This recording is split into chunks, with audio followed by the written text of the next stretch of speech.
All right, what's up, y'all? We are going to go ahead and cover Thursday Night Football. A little different than how I normally do it. Normally, I just give y'all props and stuff.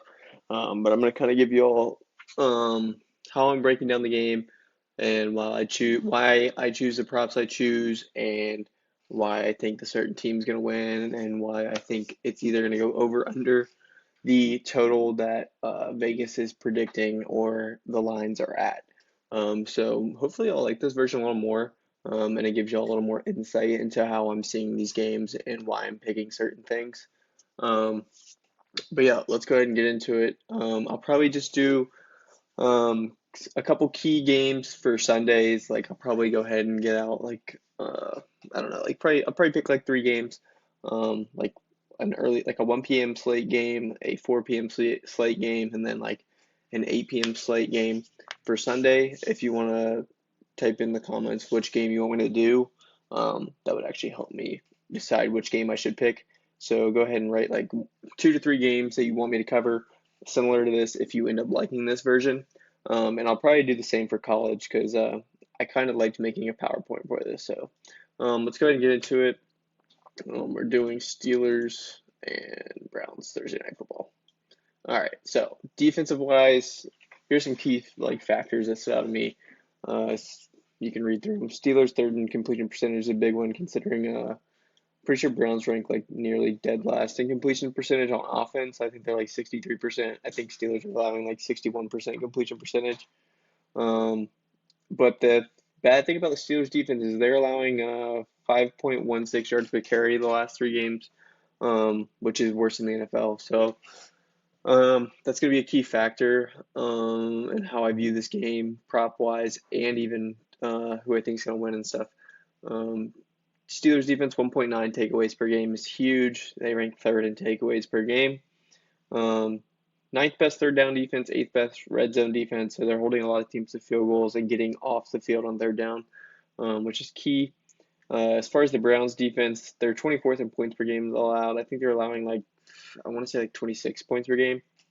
They're the fifth best third down defense, though, which is actually impressive considering how many points they give up. But I'm guessing a lot of teams don't get a third down against them, so that's why they're fifth best. Because whenever they finally do get a third down, they're able to get off the field, I guess. They're 24th best red zone defense, so uh, not great. Teams are scoring touchdowns. So once they get in the red zone, teams are scoring touchdowns. That's actually kind of a bad thing about the Steelers' offense is once they're in the red zone, they stall out. That's why Chris Boswell is having the year that he is. But thank God, I'm a Steelers fan, by the way. I'm trying not to be biased here, but let me get that out of the way. Anyways, Browns 24th best red zone defense. They're allowing 4.8 yards per carry on the season, which is 27th in the league, so pretty bad there.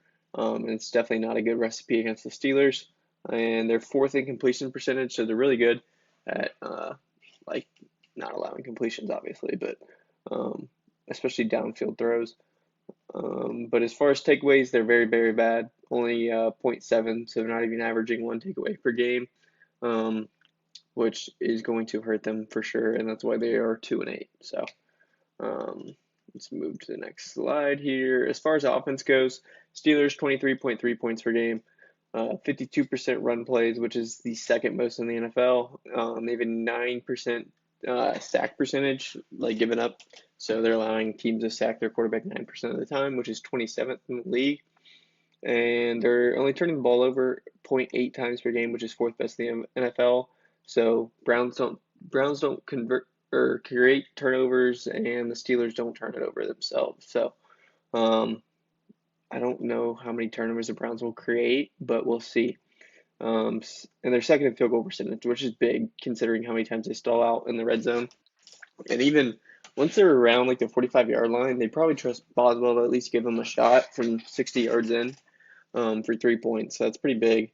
As far as the Browns, they're 31st in points per game, nearly worse than the NFL, which is crazy. 32nd in third down conversion, so they can't convert on third downs that are awful. They're probably having a lot of third and longs. And they only run the ball 34% of the time, which is awful, but they're 31st in the NFL at running the ball. Or not running the ball, but they're 31st when it comes to rush attempts. so they're not running it often. 10.65 sack percentage given up, so they're allowing a sack nearly once every 10 plays, which is crazy. That's 31st in the NFL. 1.2 giveaways per game, so not terrible there, honestly. Could be worse, so I'm surprised that number's not a lot higher. Especially with how many times they throw the ball. That's actually really impressive. Their field goal percentage is only 70%. That's awful. 31st in the league. So even if they stall out in the red zone, they can't really trust their kicker. I think their kicker missed 2 field goals last weekend, actually. But yeah, they're having some kicker struggles. So that is the offensive and defensive numbers, which brings me to this next slide, which is how I think the Browns can win this game. And I actually do think the Browns can win this game, which I hate to say, but I could see it. It's a 2-8 team versus an 8-2 team, but it is a division game, and the Steelers are coming off a big win on a short week. So definitely trap game is there for sure. But I think the Browns have to run the ball, and I don't know if they will. Last week they should have ran the ball against the Saints, and they refused to. I think Chubb only had like 11 carries for 50 yards, which is nearly 5 yards per carry, and they still only gave him 11 touches. So it just didn't make much sense to me. With the Browns' game plan last week against the Saints team that was allowing nearly 5 yards per carry. And they were only down one possession that entire game until the end when they kept throwing the football.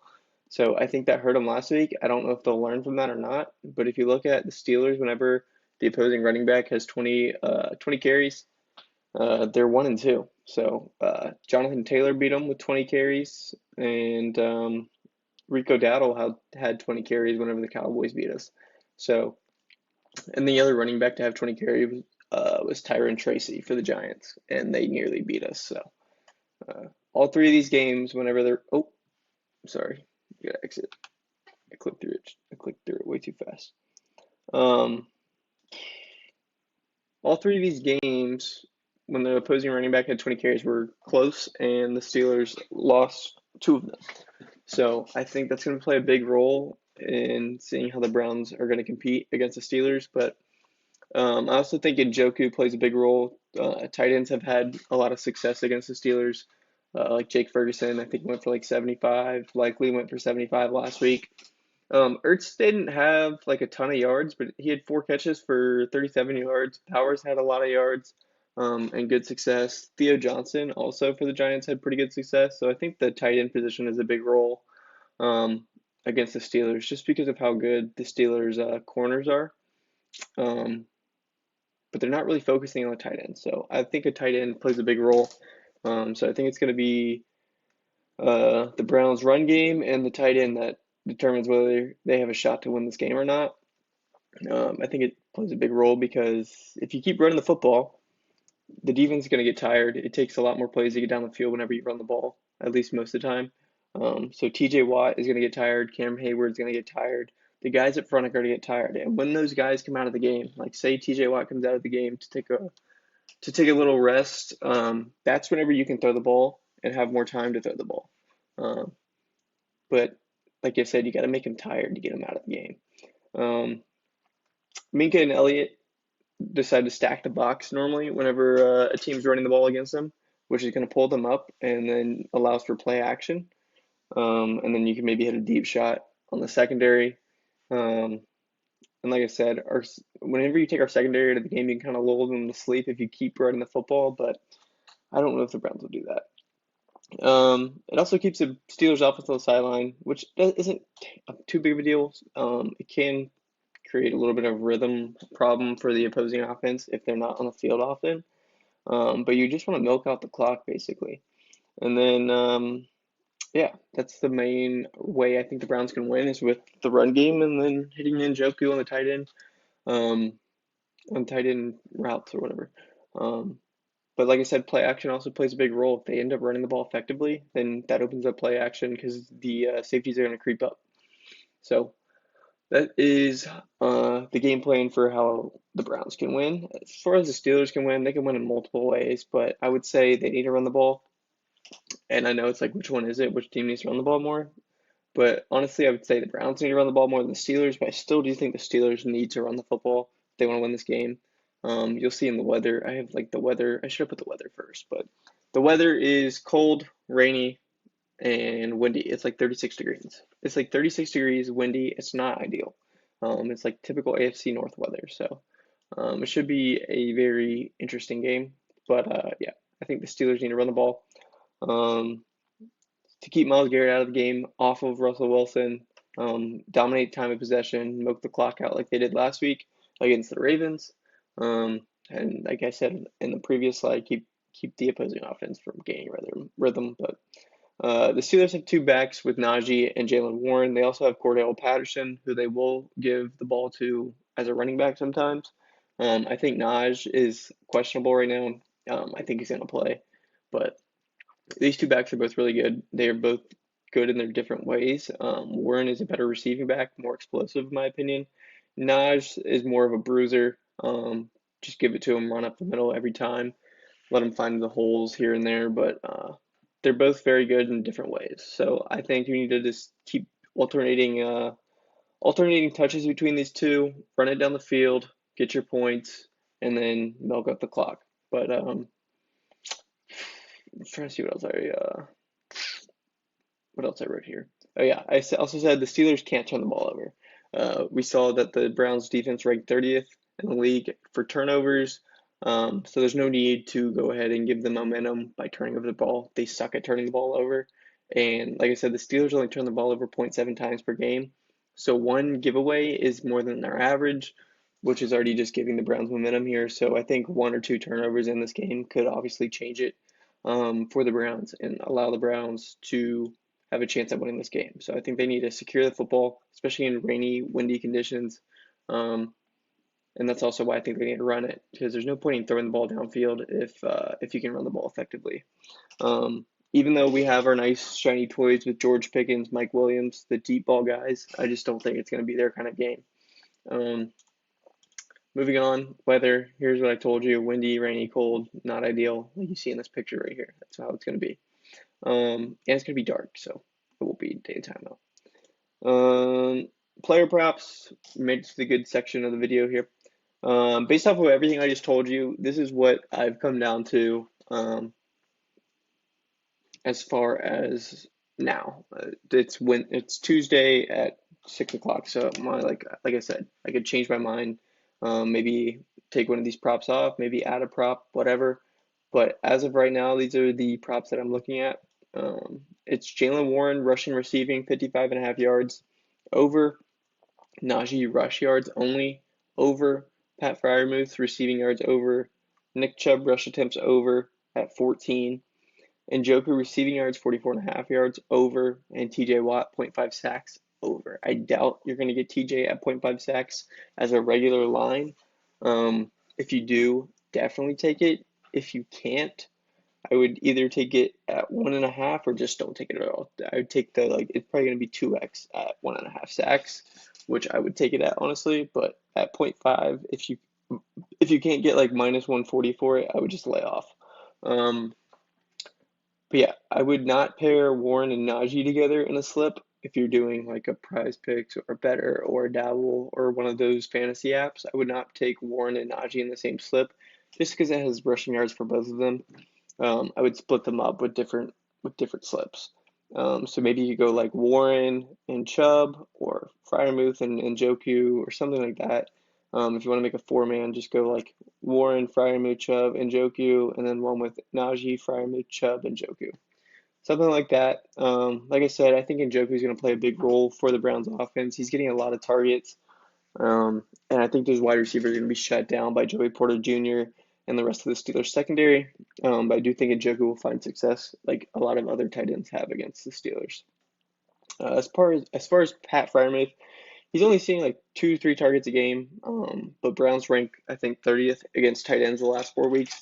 They're allowing a ton of yards to tight ends. So you can either take Pat Freiermuth or Darnell Washington. The reason I like the tight ends for the Steelers is because it's going to be rainy and windy, like I said.